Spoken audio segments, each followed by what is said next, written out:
नमस्कार प्यारे बच्चों।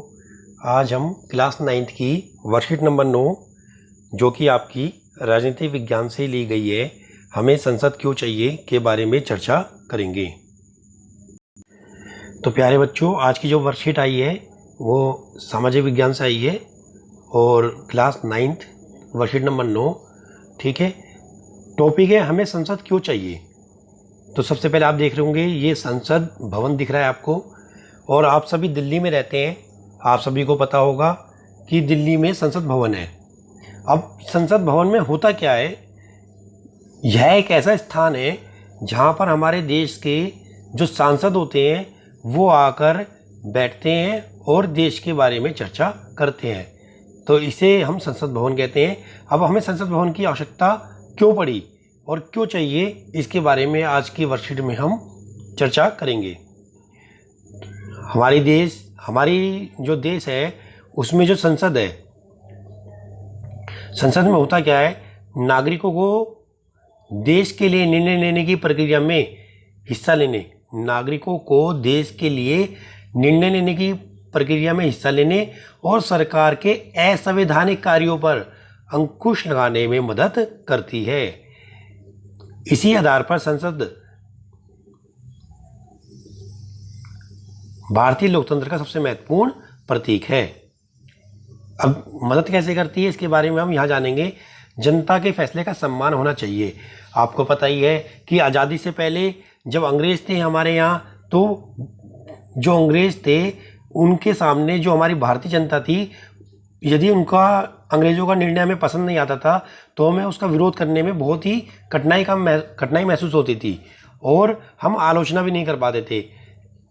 ऐसा करने में हमें कठिनाई महसूस होती थी। लेकिन देश की आज़ादी के बाद लोग सरकार के फैसलों में चुनाव के माध्यम से अपनी बात पहुंचा सकते हैं और सफल भी होते हैं। जैसे कि आपने देखा होगा कि यदि किसी का कार्यकाल है और यदि हमें उसका कार्यकाल पसंद नहीं आ रहा है, चाहे वो कोई भी पार्टी हो, तो हम क्या करेंगे, उसे सत्ता से हटा देंगे, ठीक है।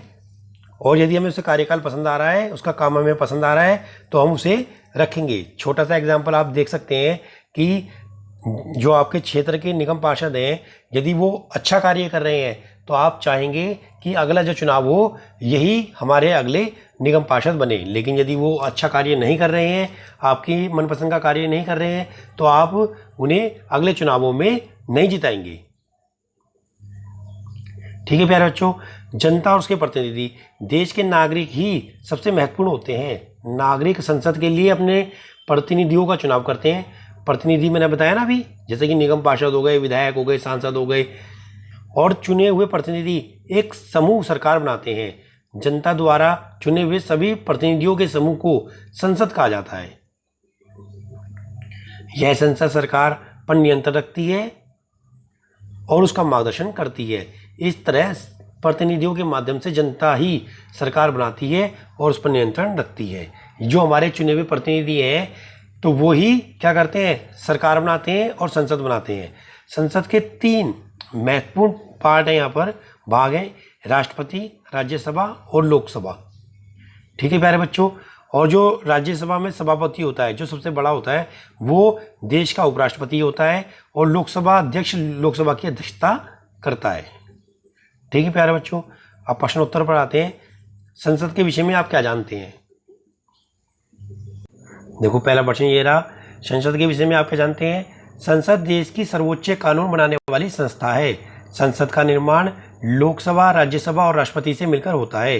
संसद देश के नागरिकों को देश के लिए निर्णय लेने की प्रक्रिया में हिस्सा लेने और सरकार के असंवैधानिक कार्यों पर नियंत्रण रखने में मदद करती है।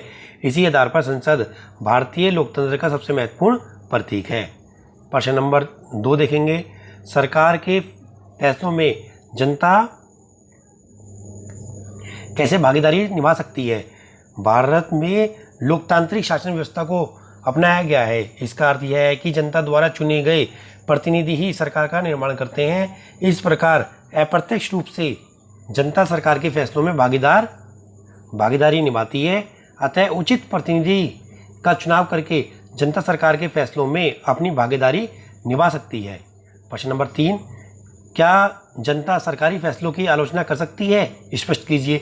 लोकतांत्रिक शासन व्यवस्था की सबसे महत्वपूर्ण विशेषता यह है कि इस शासन व्यवस्था के अंतर्गत जनता अपने चुने हुए प्रतिनिधि की आलोचना भी कर सकती है। यदि आपने कोई प्रतिनिधि चुन दिया और यदि वो अच्छा कार्य नहीं कर रहा है तो आप क्या करेंगे? उसकी आलोचना भी कर सकते हैं और सरकार के असंवैधानिक कार्यों की पूरी तरह से निंदा भी कर सकते हैं। जनता सरकारी फैसलों की आलोचना चुनाव के दौरान सबसे अच्छी तरीके से कर सकती है, जिसमें वह मतदान के माध्यम से सरकार को बदल देती है। प्रश्न नंबर 4, संसद किस प्रकार आम जनता की आवाज़ होती है? देश के नागरिक संसद के लिए अपने प्रतिनिधियों का चुनाव करते हैं। चुने हुए प्रतिनिधियों का एक समूह सरकार बनाता है तथा जनता द्वारा चुने हुए सभी प्रतिनिधियों के समूह को ही संसद भी कहा जाता है। यह संसद सरकार पर नियंत्रण रखती है, उसका मार्गदर्शन करती है। इस प्रकार प्रतिनिधियों के माध्यम से ही जनता सरकार बनाती है और उस पर नियंत्रण भी रखती है। तो इस प्रकार बेटा आपके सारे प्रश्न उत्तर होते हैं यहाँ पर। ठीक है, और आशा करता हूँ कि आप सभी को पसंद आई होगी वर्कशीट। सभी बच्चे वीडियो देखने के बाद उसके नीचे अपना नाम, क्लास, रोल नंबर जरूर लिखें। धन्यवाद।